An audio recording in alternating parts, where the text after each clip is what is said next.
मंगलवार को राष्ट्रीय शर्करा संस्थान कानपुर को चीनी उद्योग के कचरे में से एक और मूल्यवर्धित उत्पाद बनाने में सफलता मिली है। प्रोफेसर नरेंद्र मोहन और डॉक्टर विष्णु प्रभाकर श्रीवास्तव के मार्गदर्शन में कार्यरत सीनियर रिसर्च फेलो सुश्री शालिनी कुमारी ने चीनी कारखानों में बॉयलरों की फ्लाई ऐश मतलब राख से नैनो सिलिका पार्टिकल्स बनाने की तकनीक विकसित की है। वर्तमान में इस फ्लाई ऐश का उपयोग आमतौर पर भूमि को भरने के लिए किया जाता है और चीनी मिलों में सामान्यतः इसे प्रदूषण का स्रोत भी माना जाता है। राष्ट्रीय शर्करा संस्थान के निदेशक ने कहा कि चीनी कारखानों में ईंधन के रूप में खोई का उपयोग करने वाले बॉयलरों से प्राप्त फ्लाई ऐश में सिलिका की मात्रा को देखते हुए हम पिछले 2 वर्षों से इस परियोजना पर काम कर रहे हैं और अब कम लागत वाली तकनीक विकसित करने में सफलता मिली है। नैनो सिलिका पार्टिकल्स का पेंट, लिथियम बैटरी, प्रदूषण उपचार में सोखने वाले स्रोत के रूप में, जैव प्रौद्योगिकी और जैव चिकित्सा में और फसल सुधार के लिए नैनो उर्वरक के रूप में प्रयोग किया जाता है।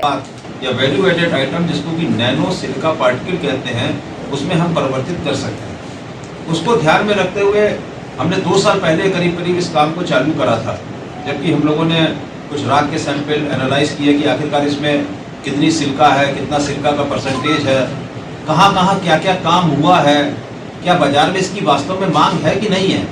या अगर चीनी मिल बनाएंगे तो उनको क्या फायदा होगा। नैनो सिलिका पार्टिकल्स का बाजार भाव वर्तमान में 700 से लेकर 1000 रुपए प्रति किलो है एवं इस तकनीक से चीनी मिलों से अब सस्ता विकल्प उपलब्ध हो सकेगा। प्रौद्योगिकी के बारे में बताते हुए सुश्री शालिनी कुमारी ने कहा, इस प्रक्रिया में फ्लाई ऐश के अम्ल, क्षार और हीट ट्रीटमेंट के उपचार के कई चरण है और सोडियम सिलिकेट एक मध्यवर्ती उत्पाद के रूप में प्राप्त होता है। अंतिम उत्पाद प्राप्त करने के लिए सोडियम सिलिकेट को एक सर्फेक्टेंट और ब्यूटेनॉल के साथ ट्रीट किया गया। प्रक्रिया मापदंडों विशेष रूप से तापमान, विभिन्न रसायनों की मात्रा और पीएच को मानकीकृत करने में समय लगा ताकि राख से लगभग 80 से 85% नैनो सिलिका पार्टिकल्स की उच्चतम संभव प्राप्ति हो सके। उत्पाद की पुष्टि करने के लिए हमने स्कैनिंग, इलेक्ट्रॉन माइक्रोस्कोपी, एक्सरे, विवर्तन विश्लेषण और फूरियर ट्रांसफॉर्म इंफ्रारेड तकनीक का उपयोग करके उत्पाद का संरचनात्मक विश्लेषण किया है।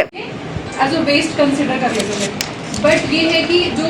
राख है, जो ऐश है, उसमें हमने पहले ये एनालाइज किया कि कितना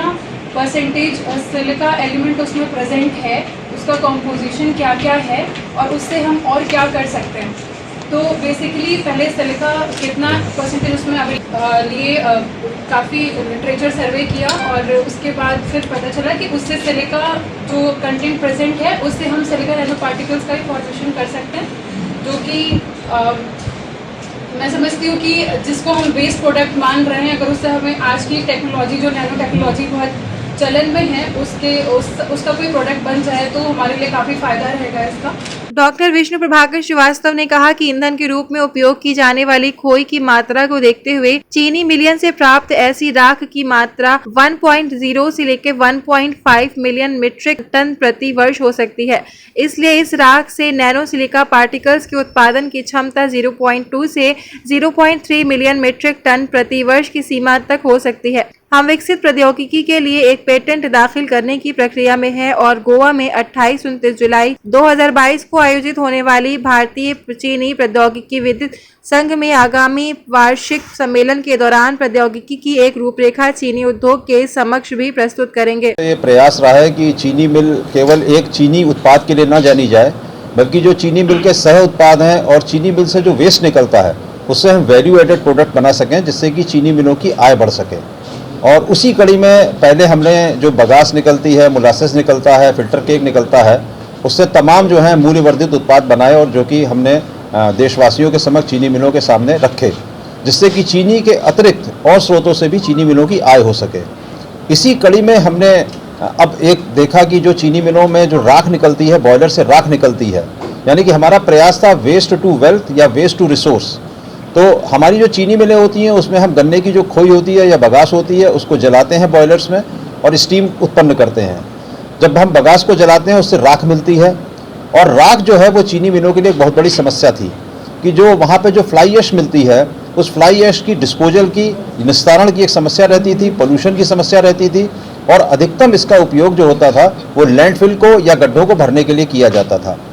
केंद्रीय प्रदूषण नियंत्रण बोर्ड भी इसके प्रति काफ़ी संजीदा है कि आप इसका डिस्पोजल किस तरीके से करते हैं और हमेशा ये एक समस्या चीनी मिल के सामने रहती है कि जो फ्लाई ऐश है इसका निस्तारण किस तरीके से करें। हम 2 साल से इसके ऊपर कार्य कर रहे थे और डॉक्टर विष्णु प्रभाकर श्रीवास्तव जो हमारे यहाँ ऑर्गेनिक केमिस्ट्री में सहायक आचार्य हैं, वो उनके निर्देशन में शालिनी कुमारी 2 साल से इस पे काम कर रहे थे कि जो ये राख है क्या हम इससे कोई मूल्यवर्धित उत्पाद बना सकते हैं। तो जब हमने इस राख को देखा और इसकी एनालिसिस की और बहुत सारी चीनी मिलों की राख लाए, महाराष्ट्र से भी लाए, कर्नाटका से भी लाए, उत्तर प्रदेश से भी लाए, तो देखा इसमें सिलिका बहुत होती है। लगभग सिलिका का परसेंट जो होता है वो 20% के लगभग होता है। तो ये एक प्रयास किया गया कि इस सिलिका को नैनो सिलिका पार्टिकल्स में बदल दिया जाए। नैनो सिलिका पार्टिकल का बाजार काफ़ी बड़ा है। इसका इस्तेमाल जो है वो नैनो फर्टिलाइज़र बनाने में, पेंट इंडस्ट्री में, लिथियम बैटरीज में और पोल्यूशन कंट्रोल में एक एब्जॉर्बेंट के तौर पे किया जाता है। तो यानी कि काफ़ी बड़ा बाजार है और बाजार में इसका दाम जो है वो 700 से लेके 1000 रुपये किलो तक है। तो इसके ऊपर दोनों लोगों ने काम किया, इनके निर्देशन में डॉक्टर विष्णु प्रभाकर के शालिनी कुमारी ने काम किया और इसमें तमाम एसिड एल्कली हीट ट्रीटमेंट किए और जो इंटरमीडिएट प्रोडक्ट आया उस इंटरमीडिएट प्रोडक्ट को इन्होंने